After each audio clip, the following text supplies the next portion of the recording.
Welcome to the program Agenda via Signal TV channels 8 and 250, as well as on facebook.com/OneNewsPH, and on YouTube, enter OneNewsPH. You can also watch Agenda via the Signal Play app, and you can connect with us via SMS 0968-704-7736.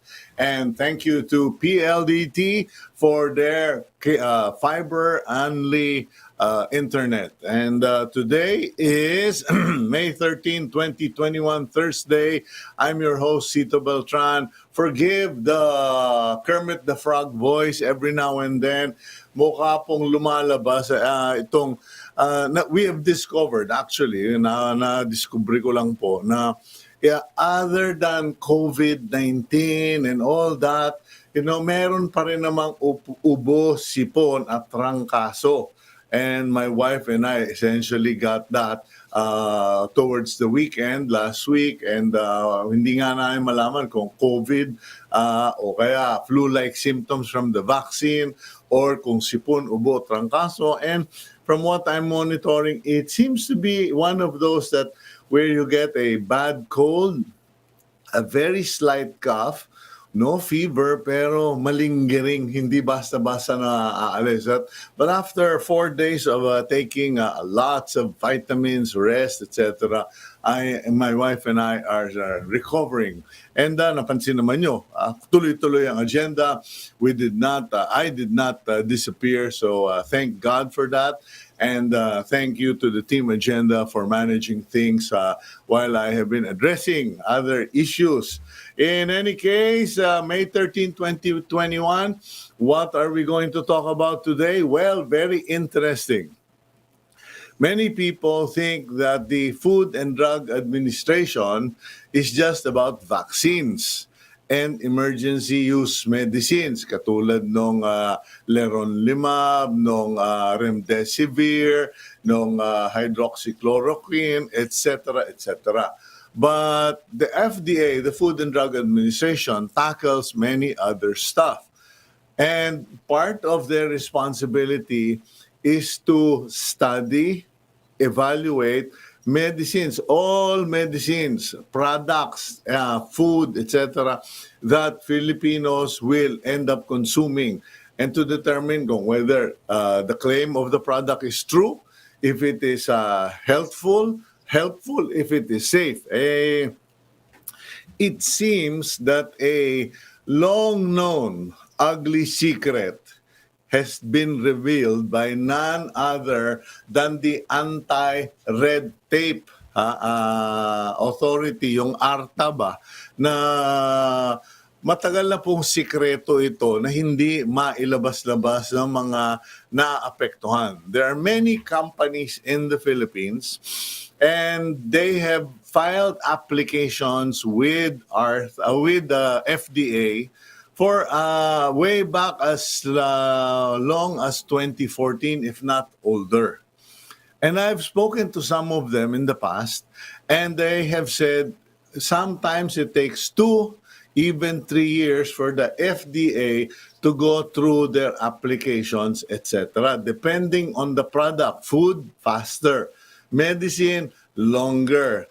Special medicine, even longer. And recently, I also discovered that the FDA has a real backlog, either real backlog or real bagal, because one company told me even animal products such as vitamins, anti-helemitic, hindi ko na matanda yung sabi, yung pampurga ng mga kambing, kalabaw, kabayo, etc. Tumatagal. In fact, one group even said just getting an appointment to make the presentation, 6 months na raw, wala pa sila. So it seems that and the problem, why is it an ugly secret?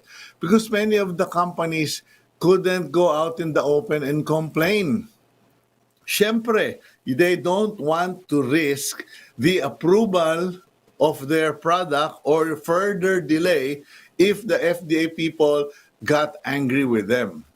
Well, it seems that some people got fed up already and called the attention of the ARTA. So we are going to speak with Attorney Jeremiah Belgica, Director General of the Anti-Red Tape Authority, to discuss exactly what went down and what will ARTA do about this. Kasi marami, at saka meron din po mga ibang bagay, katulad yung sa amin, ako, magbababoy. Teka lang po, ha, nag-i-intro lang po ako, wag niyo ako minamadali, ha, team agenda. Okay, yung mga magbababoy, naghihintay pa kami ng aming mga indemnification payments dahil kinata yung mga baboy namin na tinamaan ng ASF. Sabi ng DA, yung DBM, hindi pa rin sila binibigyan ng pera. So we'll discuss that with Jeremiah Belgica. After Attorney Belgica, we will speak with Secretary William Dar naman, because some people are asking, 2 years nang may ASF, ngayon lang nagkaroon ng state of calamity, and what good will the state of calamity do for the industry, for those who already packed up their bags and left the piggery business. Also, the threats of certain food groups or food producers to boycott the food summit that Secretary Dar is hosting, I think later this month or early next month. In any case, we will discuss all of that with Secretary William Dar para malaman natin, may maasahang bambayad yung mga magbababoy. Ano itong good news daw na 10,000 na ang ibabayad sa mga namamatayan o namatayan ng ASF, okay, sa ASF, and etc., etc. In the meantime, let's go to the front page of the Philippine Star. Ayun, ang front page ng Philippine Star. Ang daming balita. Yung Chinese militia ships, 287, nandun pa rin sa West Philippine Sea. Tighter screening eyed for Middle East travelers. Magnitude 5.8 quake rocks Metro Manila, etc. And on the front page, Health Secretary Francisco Duque III says he will recommend stricter border protocols for travelers from the Middle East. This after the B1617 variant was detected in 2 Filipino seafarers who arrived from Oman and the United Arab Emirates last month. Members of the Health Department's Technical Advisory Group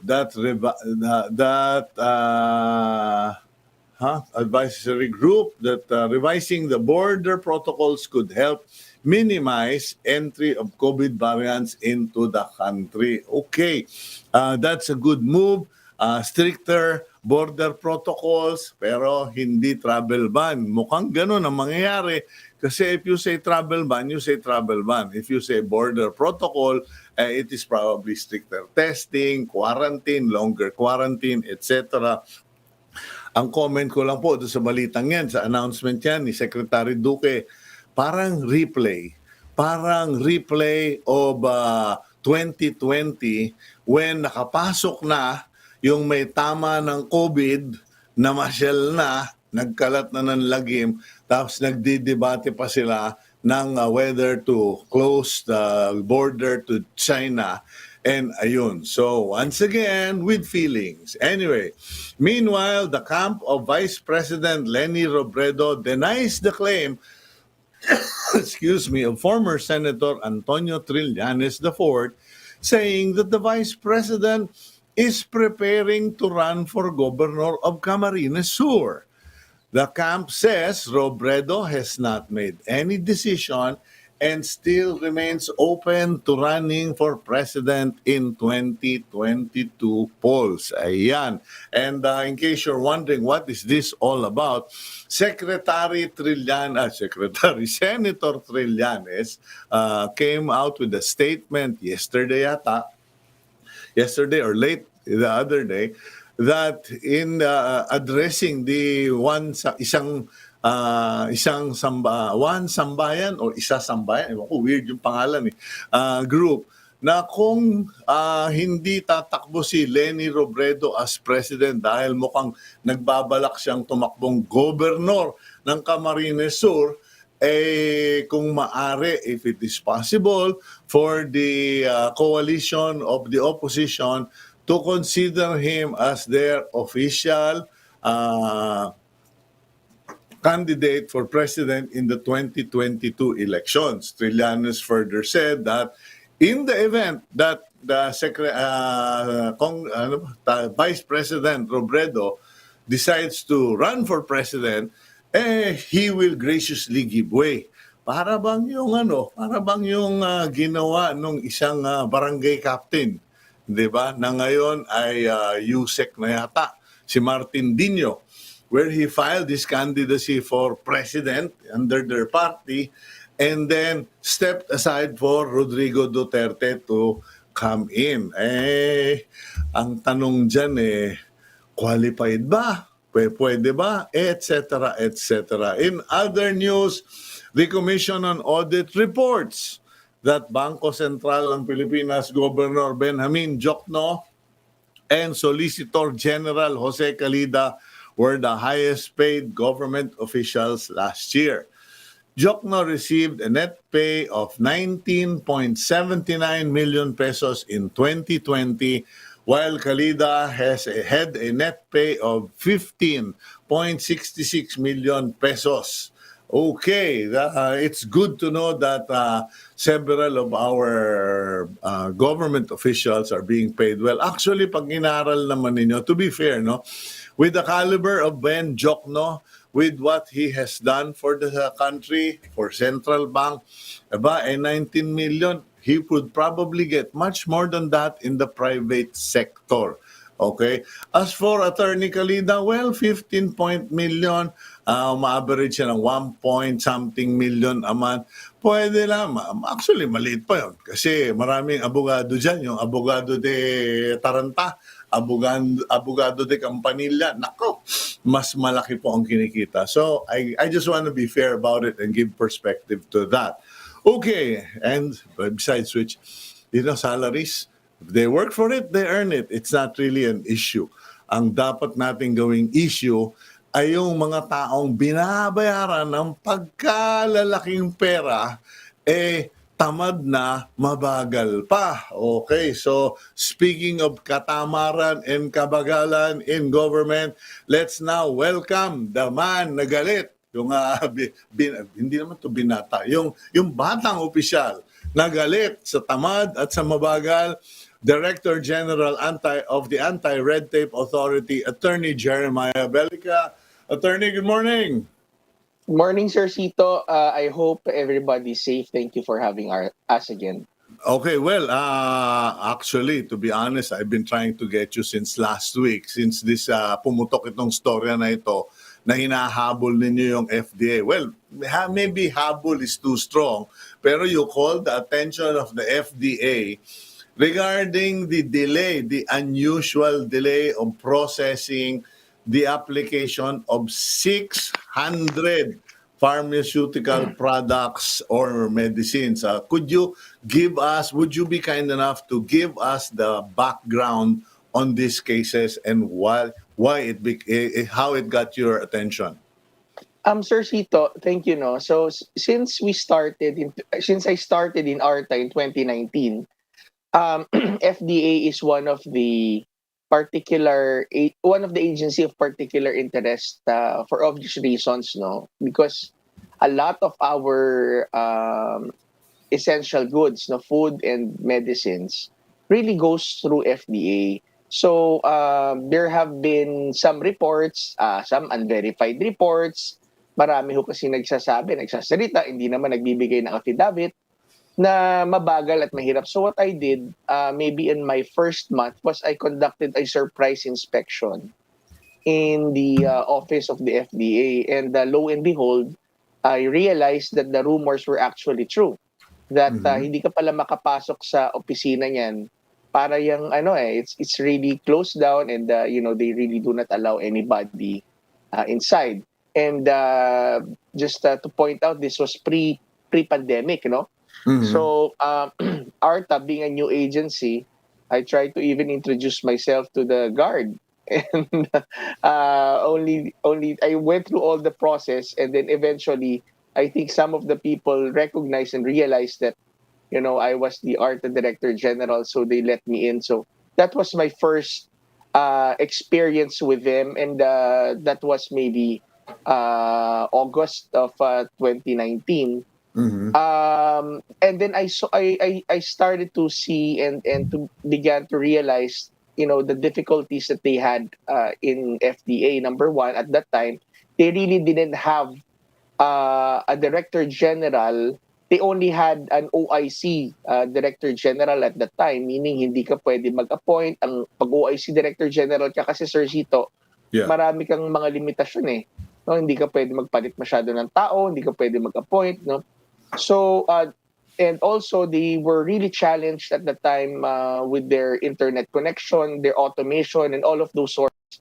So I saw that there was really a streamlining and re-engineering problem at first. No, I Mm-hmm. already saw that there was a humongous backlogs that they already had. And truth be told, I realized that it's like you're trying to repair uh, a drain in your restroom, no? Even if you remove the water because it's clogged, it is just it would just take a matter of time that it would again, be filled with water. So sabi ko, Mm-hmm. kailangan muna natin tanggalin ang bara, ayusin natin yung takbo ng sistema, and tulungan natin kayo. So number one, we requested the Secretary of Health, Sir, maglagay na talaga ho tayo siguro ng Director General po talaga na talagang tututok po dito. So ayan po, dumating po si DG Domingo, who is the Chief of Staff also and the USEC of DOH, and he took up the challenge and started to implement some of the automation reforms. So I also requested the ICT to already to help. And long story short, nagkaroon naman po ng mga automation at streamlining sila. Mm-hmm. Pero ang hindi ko kasi maintindihan, Sir Cito, is there are some very simple things that I've been pointing out also with the centers. Kasi yung Center for Drug po kasi, Sir Cito, is the one that really approves yung mga gamot na bago dyan. Mm-hmm. It's not even the Director General, because at their level, they could already do the applications, the processings already. And the same goes with the four other centers in FDA: the Center for Food, Center for Drugs, Center for Device, and also the Center for Cosmetics. So I saw yung delay, pinakamarami talaga ang Center for Drugs. And one of the areas that were delayed there is the application for automatic renewals of already existing products in the market. Ito po Mm-hmm. yung, Sir Cito, ito po yung mga ginagamit na ng taong bayan for years. So I was asking, bakit tumatagal yung um, registration? Pinayagan na natin yan sa merkado, and it still goes to the Kumbaga, thousand. ano lang yan, renewal lang yan. Parang LTO, renewal lang yan ng rehistro. Yes, sir. Kaya nga Mm. po, ang isa ho sa kanilang ginawa dyan na initially, ako po'y natuwa, and I thought it would actually solve the problem, is yung they made it as an automatic renewal process. Meaning parang notification na lang yan, Sir Cito, no? So, Mm-hmm. there would only be three basic documents, no? Number one is an application form. Number two, a proof of payment. Number three is an affidavit that that the applicant did not change any of the formulations. So these are Mm. logical, very logical requirements. And once supposed to be in theory, based on their citizens charter, if you submit these three basic documents, that is already automatically renewed. Mm. Pero Sir Cito, ito ho ang automatic renewal procedure na hindi ho nagiging automatic. Bakit? And yun ho ang gusto kong sagutin nila ngayon. That's why when I went there again for a surprise inspection last January 2021, this year, I went to their FDAC in the Food and Drug Assistance Center in Muntinlupa. I saw that there were pending automatic renewals for 2020 lang naman muna. So sabi ko, bigyan niyo ako ng listahan ng lahat ng mga renewals na yan. And then once I got it, tiningnan ko po yan, it totaled to about 2,250 for 2020. So I released an order of automatic renewal of all of this by operation of law. Ulitin ko lang, Sir Cito, no? Hindi po ARTA ang nag-approve kasi wala akong kapangyarihan ng ARTA, pero we are doing this based on RA 11032 or the Ease of Doing Business Law, and also based on the Citizens Charter of FDA. So we declare it, okay, that is automatically approved, so that's 2,250, and we gave them 7 days, the Center for Drugs, to give us a compliance report kung ginawa ba niya, nilabas ba niya yung mga papel. So after that, they gave us a report and they said, oh, out of the 2,250 Director General, isa na lang po ang pending. Nilabas na ho namin lahat or nailabas. So sabi ko, oh, very good. So what I did, sir, is I went to the industry. Oh, yan linabas na daw yan, 2,250. So give me your feedbacks kung meron nakapending. Kung wala, you execute an affidavit na may pending pa. Bumalik ho sa amin, Sir Cito, initially 23 affidavits, totaling to 641 o 630 to 40 pending applications still. And this is, sabihin nga natin, there's really no explanation for this. No, Okay. bakit ho? And as far back as we checked yesterday, as far back as 2013 pa, meron mga pending dyan. For automatic renewal, Sir Cito, this is not new applications, but this is only for renewals. And I heard that there are more pharmaceutical companies now coming in droves to submit their affidavits to ARTA. So that's why we sent a show cause order giving them 7 days to explain kung bakit hindi natin sila dapat kasuhan pong administratibo o kriminal. Okay. DG, let's just go for a quick break. And when we return, let's continue with this discussion that affects so many people, millions of Filipinos. Hindi lang po yung manufacturer, kung hindi yung Pilipino. We'll be right back here on Agenda.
Okay, my bad. Sorry, I forgot to unmute. You are back here on Agenda. I'm your host, Cito Beltran, and we are currently speaking with Director General Jeremiah Belgica of the Anti-Red Tape Authority. Director General, let's continue with what you were saying. So, you go to the FDA office because there have been complaints about delays, problems, registration. You go there, you discover they have an engineering, systems problem, even manpower. And then you tell them, okay, just address the renewals. Let's not talk about the new applications, new processes, etc. Just renewal. And they commit to releasing a total of 2,300 plus applications. And after that is done, you discover that there is still, at the moment, 600 products with the subsequent affidavits claiming that no such thing happened. Is that a Yeah. good summary? It is, pero mukhang Sir Cito, mukhang nalungkot yata yung iba kasi hindi lang daw 600 kasi mukhang may mga dumarating pa po na mas madami. So it looks like throughout the years talagang napakadami hong nakaipit ho yan just for a simple renewal. But Well, yes, tama po. yeah, I've discussed this issue with several business people and representatives of industries, and they have said, Sito, this nightmare has been going on for years. Pero wala kaming laban. We don't have a foot to stand on because if we complain, our application could be jeopardized. In fact, in one particular case, I heard they were just trying to get an appointment to make a presentation. It's taken 6 months, no appointment yet. And I said, then why don't you complain? Let's take it up with Yusek Domingo or go to ARTA. And they said, sir, pag ginawa namin yan, baka matralala lalo yung aming application. So what can you say about that? That catch-22 situation, damned if you do, damned if you don't.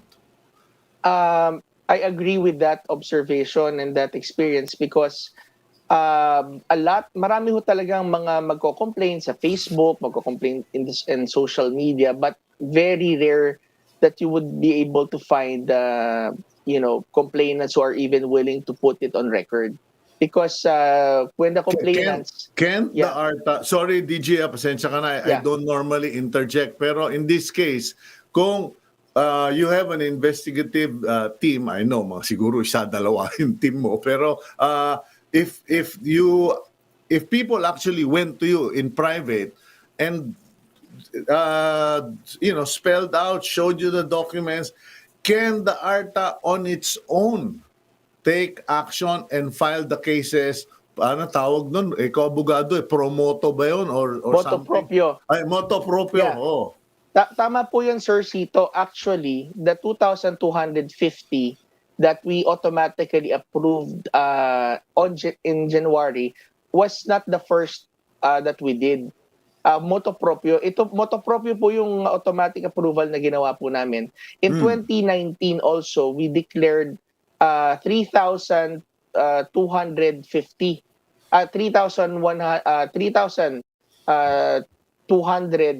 applications automatically approved then. That is also moto proprio that we did with FDA. And FDA also gave us a report na sila po ay nag-fully comply doon. Pero wala hong bumalik sa amin na nagsabi na hindi ho totoo, na wala daw ho. And this is the first time that we really ask the cooperation already of the industry. Kasi po, mas madali po yun, Sir Cito. What ARTA can do is make an investigation and file a case.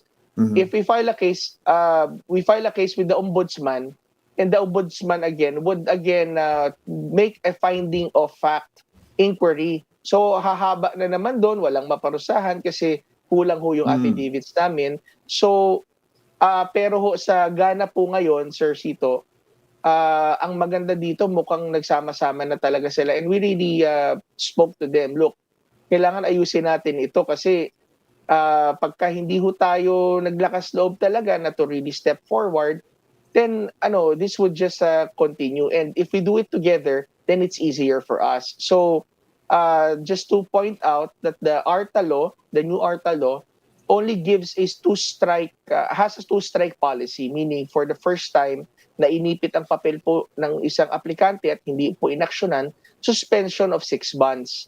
If they do it again for the second time, then it is already dismissal from public service with disqualification to hold public office, with imprisonment of 1 year to 6 years, and even forfeiture of benefits and a fine of up to 2 million. Pero we're talking about not two applications, we're talking about 600 or more. And Mhm. if the people from the CDRR would not really be able to explain itong mga bagay na ito in 7 working days which we gave them, then there's really nothing else to talk about but to crack the whip, sir. But I'm sure you, as you mentioned, you spoke to representatives of the various industries affected. I'm sure by now you would have, at least at the minimum, a suspicion of what's causing the problem. My question is this an issue of corruption? Is it incompetence? Or have we given to the FDA too much responsibility and too much power? But like many organizations, including the ARTA, maganda yung idea, maganda yung institution, wala namang bala, wala namang sundalo. Um, Sir Cito, that's a very good question. That's always the first question that ARTA asks. No, when we find a problematic agency, number one, is there a problem of systems that maybe it was wrought upon because of silo system of operations, the way that government works, the bureaucracy works, that it doesn't talk to each other, so nagkakaroon ng layers.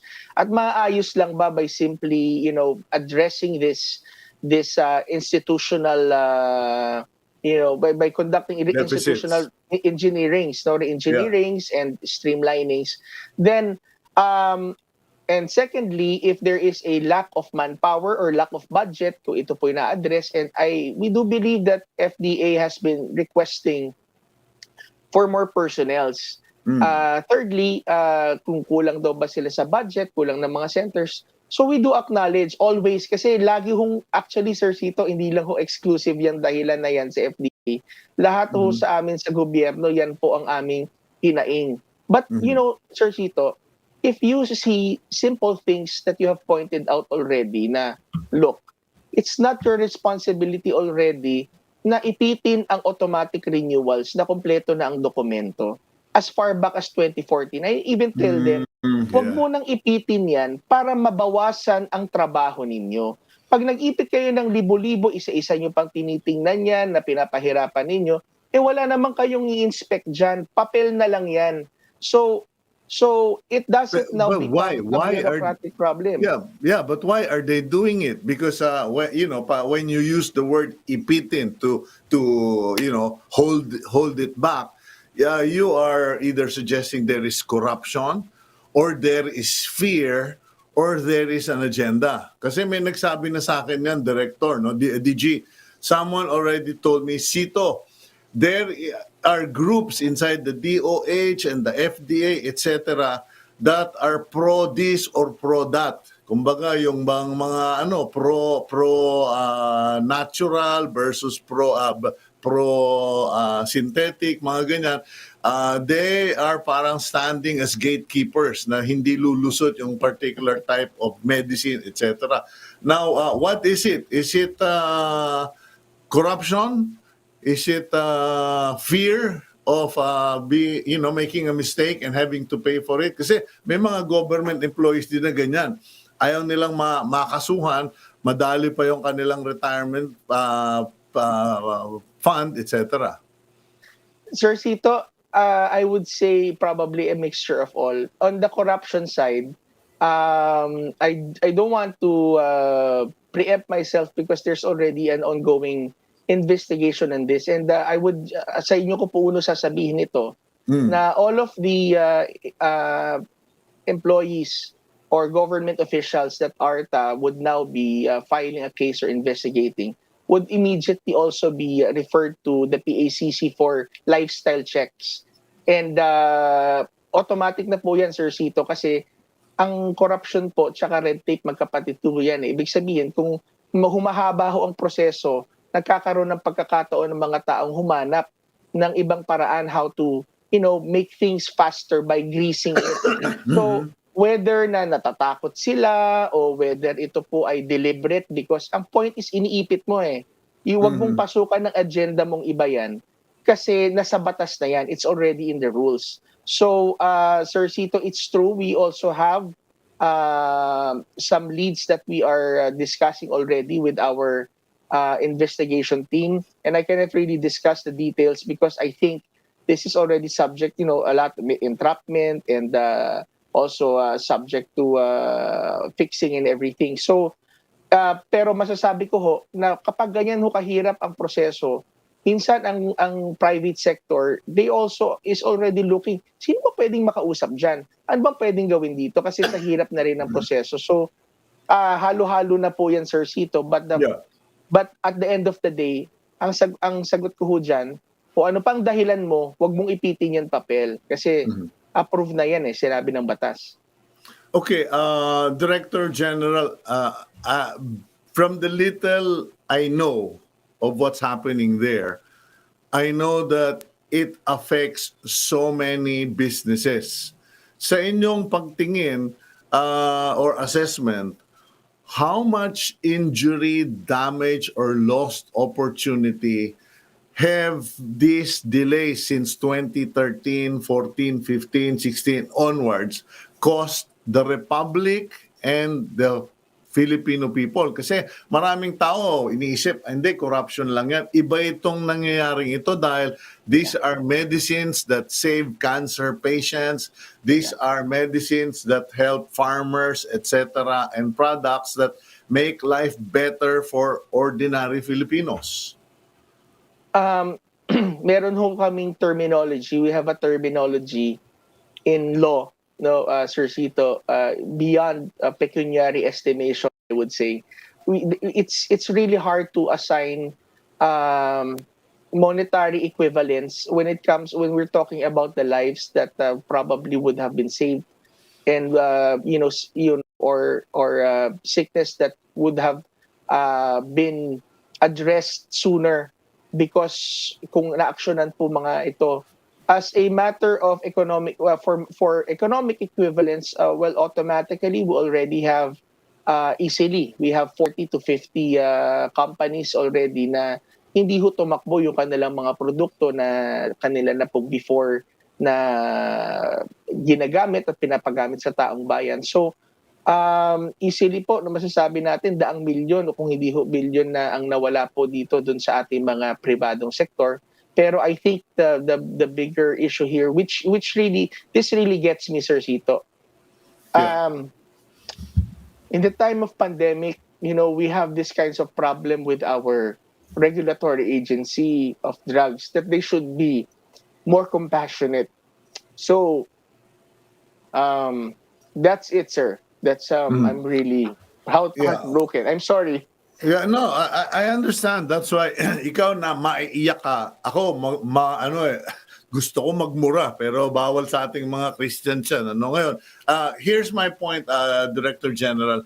What about process or system in the FDA where there is a poison pill or an embedded control? Yung sinasabi ko katulad ng mga compassionate special permit, emergency use authority na sasabihin naman ng FDA, oh, we love everyone, we care for everyone, but you need to have a doctor who will take responsibility and will accept liability for this outcome.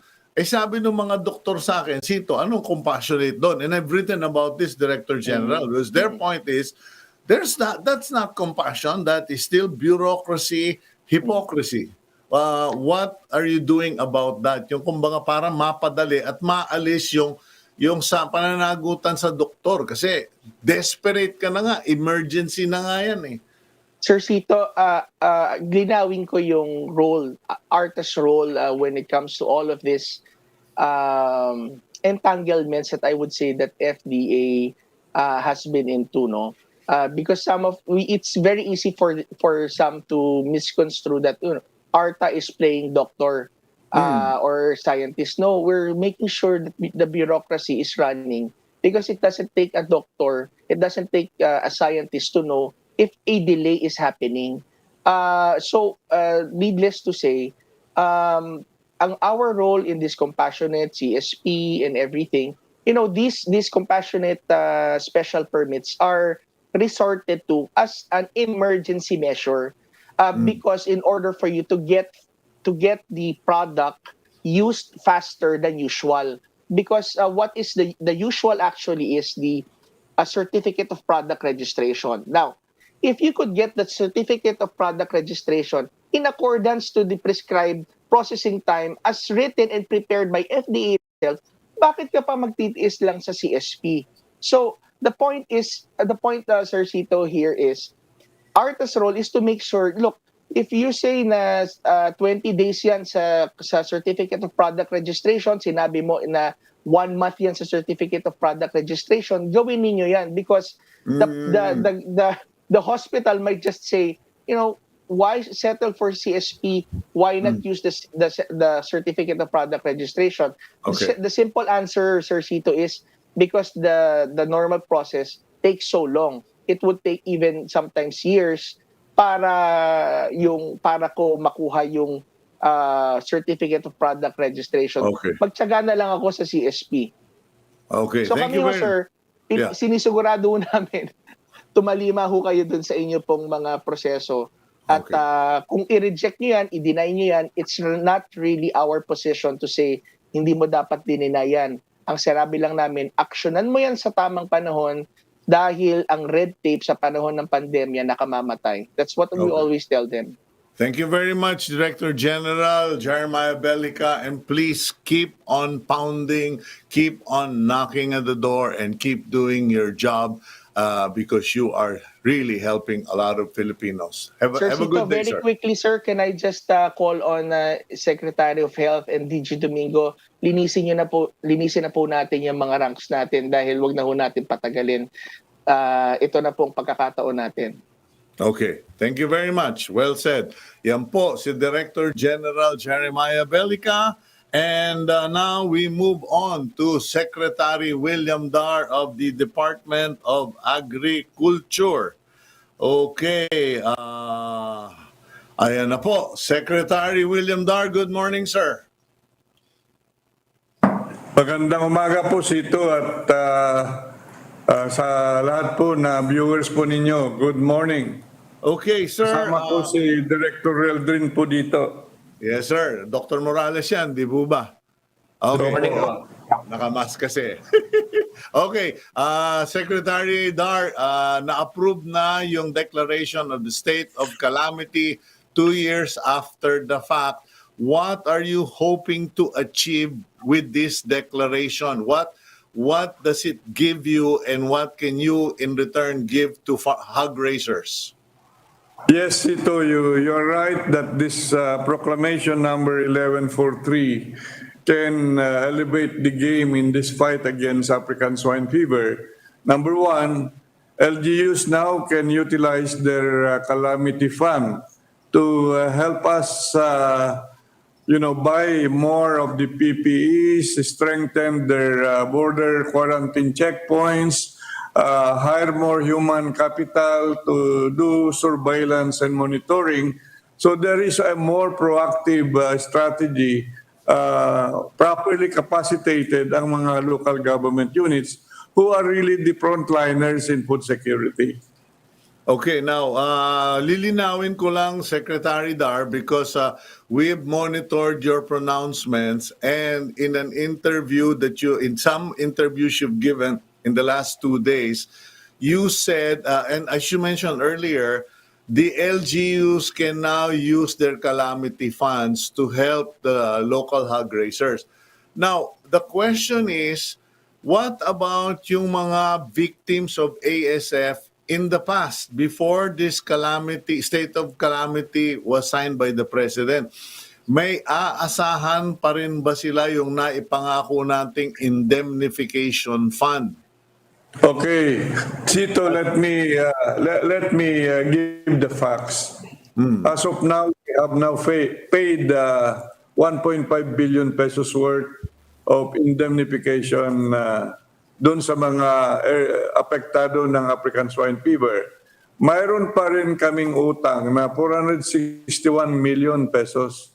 Ito yung iniintay po ng mga sa iba't ibang probinsya. At nasa DBM na po yung aming request. Hopefully, gusto rin namin mapabilis yung pagbayad para mabigyan na ng itong 5,000 kada ulo para may magamit naman itong mga backyard hog raisers. So To- yung to come- so that promise still holds. You're just waiting for the money and the payments will be made for all the victims in the previous year or Tama just po. before.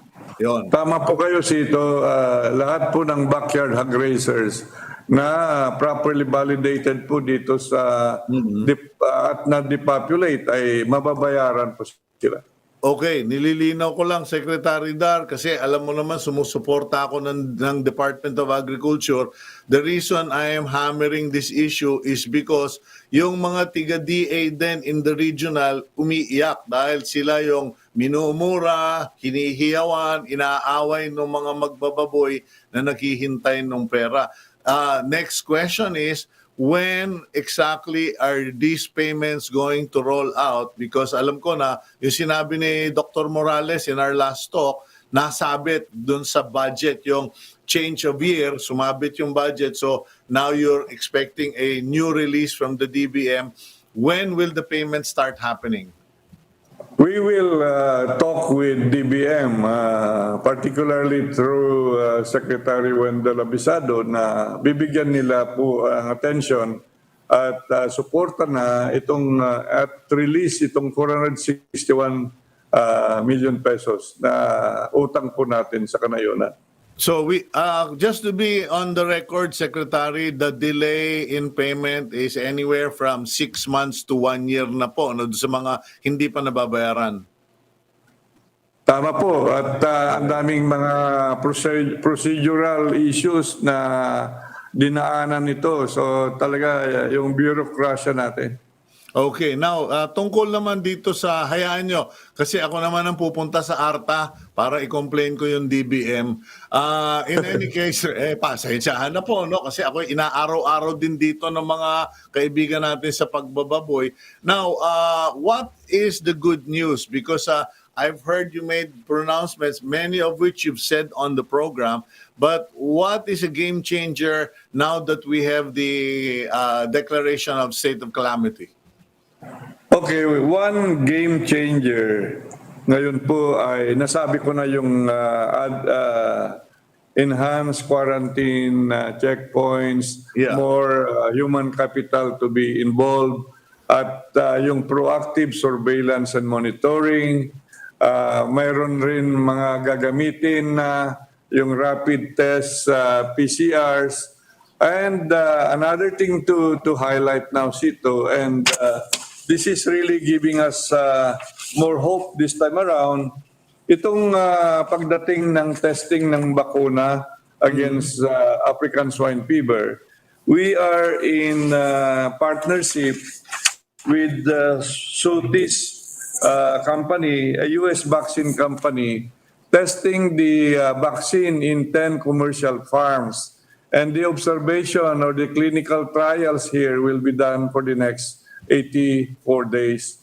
So ito yung game changer. At ito na yung nakikita natin na final solution dito po sa problema natin itong very dreadful African Swine Fever, which is in existence already for 100 years since it was first observed in Kenya. At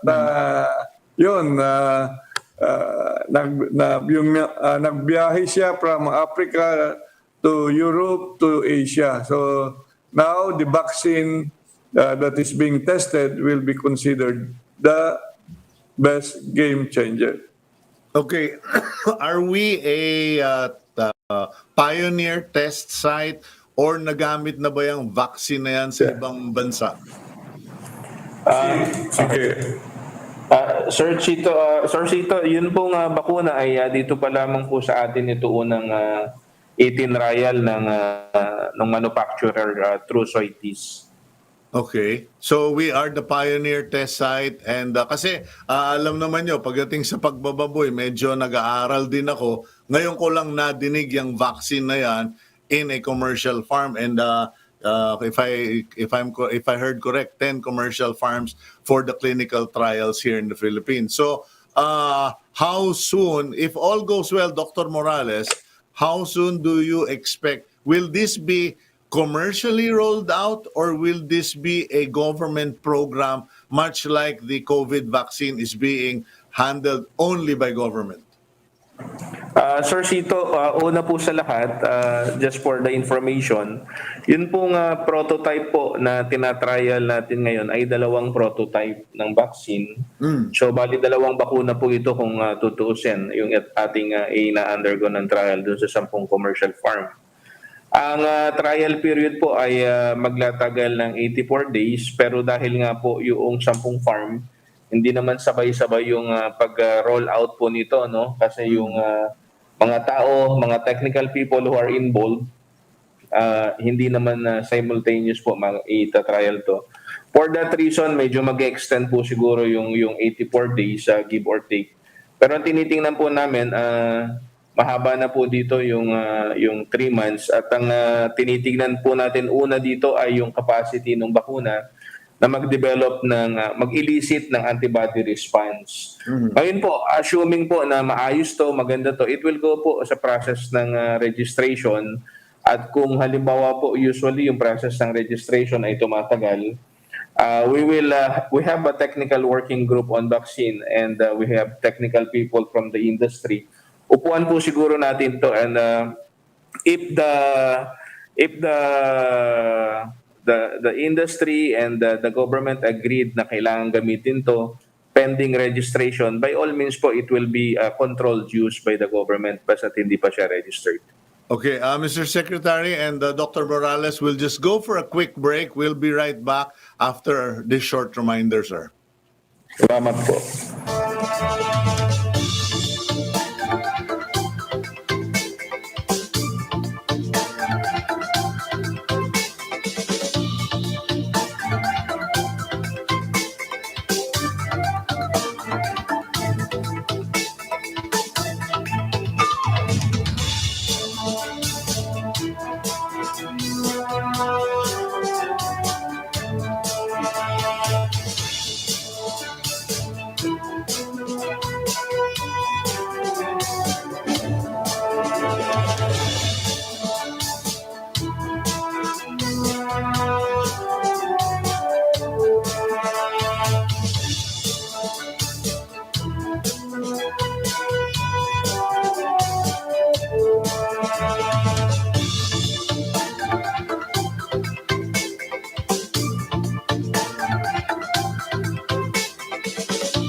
Okay, you're back here on Agenda, and we have an interesting interview going on with Secretary William Dar and Dr. Morales of the Bureau, Director of the Bureau of Animal Industry. Now, Dr. Morales, you were briefing us regarding the testing of the vaccine for ASF. Ngayon, ang katanungan ko po, someone's audio just came in. In any case, okay, ayun, okay na ro yata. The question, Dr. Morales, is ito po ba ay mabibili sa mga tindahan pag na-approve na or will this be government-controlled and government-issued vaccination? Sir Cito, yun nga po yung aking binanggit kanina. Kung yun pong bakuna ay magiging maayos lahat at maipapakita ng manufacturer na yung claim nila ay maayos at maire-register po ito una, doon sa lugar kung saan ito manufacture, at ikalawa dito sa Pilipinas, it can go for commercial sale. Ngayon po, yun po kasi pag-register sir ng bakuna ay medyo matagal.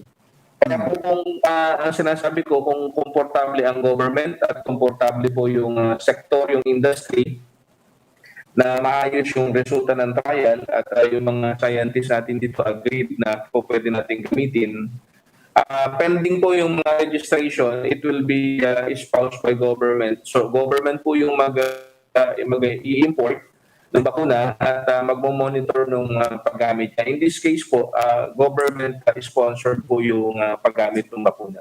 So it is safe to presume na katulad din ng ginawa ng DOH sa Sinopharm, maaring gawin ang Department of Agriculture na kayo na rin ang mag-apply for emergency use authorization para dyan sa vaccine na yan against ASF. Yes sir, kaya nga po kung makakatagal po yung registration para sa pagpasok ng bakuna, pero tayo naman ay komportable na maayos yung bakuna, that will be the process, sir. Yun po siguro yung daan na pupuntahan natin. Okay, well, I think that about covers it. Medyo tayo po ay kinakapos sa oras ngayon, pero tanungin ko lang, Secretary Dar, any important announcements? And yung pong sa food summit na sinasabing i-host nyo, what's the game plan? Matutuloy ba in spite of the threats of certain sectors not to attend? Okay, on that National Food Security Summit, Cito, let me mention first yung disenyo ng summit, okay? Ang una ay magkakaroon ng Regional Food Summit. So itong Regional Food Summit in 16 regions have been conducted this last 1 month. Mm-hmm. So galing sa baba yung mga ideas, mga suggestions, at i-distill na dito sa national. On top of that, there will be of course open discussions on what are the ideas that would come from those who will be participating at the national level. So ako ay nakikita ko po na this will be an important summit kasi we need to put up the new roadmaps for the various commodity industries under a new normal environment. Yung ating mga plano dati ay has to be adjusted accordingly. And I would encourage everyone to participate and via Zoom kasi kukunti lang yung mga in various venues that we have ay mga limitado po ang dapat physically present. So in the morning ng first day ay mayroon opening ceremonies plus plenary session. That's on the 18th. Now in the afternoon of 18th, there will be about breakout workshop sessions on the various commodities. And that will be done throughout the afternoon. Now, next day will be again yung reporting back ng mga workshop groups dito sa session. At the same time, may mga plenary discussions na doon sa emerging ideas, doon sa regional, at the same time itong national workshop groups. By the afternoon, ay mayroon na ilulunsad na yung programa kontra gutom na partnership ng gobyerno with the private sector, the big agribusiness private sector companies. At ito, pangunahan ng Cabinet Secretary, si Secretary Carlo Nograles, with Aboiti's chairman. Sila po yung nangunguna at ang secretariat dito ay si Gingay Monteveros. Okay, So tuloy po, pasensya na Secretary at medyo paubos na tayo sa oras. Baka ako naman ang magbayad na indemnification dito. So tuloy ang summit and we hope to devote at least a whole program with you para masabi kung ano ang magiging resulta o naging resulta nito pong summit. Pasensya na Secretary. Tuloy po ang summit, Cito. And again, highlighting na tuloy-tuloy po dapat yung plant program natin. So lahat, hindi kaya po natin, lahat ng Pilipino, join us in this plant program. Maraming salamat. Okay, maraming salamat Secretary William Dar and Director Morales of the Bureau of Animal Industry. Yan po, Netizen Report naman, next here on agenda.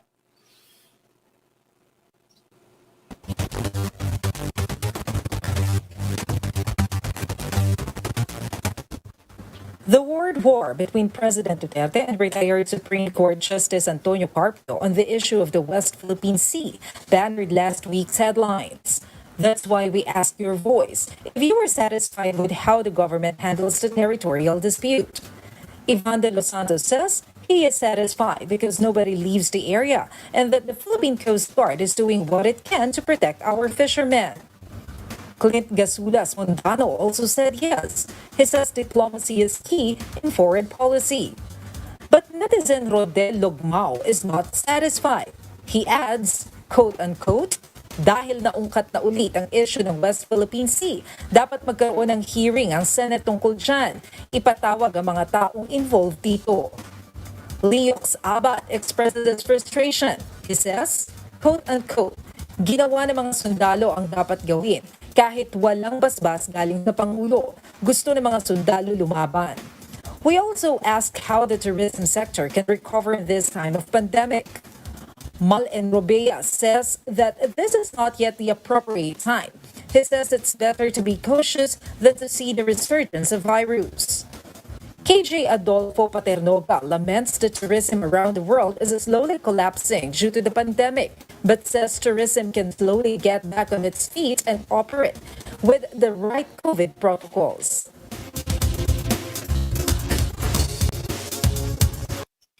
And that's the Netizen Report here on Agenda. Have a great day, have a good day, have a blessed day. God bless all of you. Please take care.